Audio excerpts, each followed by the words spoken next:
Hello and welcome to this video tutorial on inspection warnings. What are inspection warnings? Inspection warnings come from automatic inspection of reports. For this automatic inspection, the WF-RepTool administrator may set inspection rules. The inspect feature focuses on the completeness of reports. Typical inspection warnings are: the total weight of first fractions is not 100% compared to the input weight. The name of the acceptor is not given or given under other, means not chosen from the list of acceptors. Or there is no choice of the use of any component in the final technology done, especially if the name of an acceptor for fraction not classified as hazardous waste has to be given, will depend on the requirements of your national authority. This will influence the setting by the WF-RepTool administrator. How to see inspection warnings. For each report, you will see all warnings coming from automatic inspection when you click Inspect.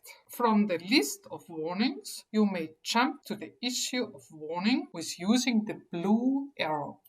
And you may directly do your corrections. You may also see the warnings from inspection in the overview when warnings from automatic inspection is activated, or in the graph by a red frame at the symbol and the warning text when moving the mouse over the symbols. As I mentioned, inspection rules will focus on the completeness of reports. Besides, there is the evaluation feature with which the plausibility of chosen entries will be checked. Warnings coming from evaluation rules will be included to the warnings from automatic inspection under a subheadline. Both tools do not replace the individual control of reports, so you may find individual controller remarks on issues which cannot be checked by these tools, e.g. if the composition of any not pure fraction is plausible. See the videos on controller remarks on this.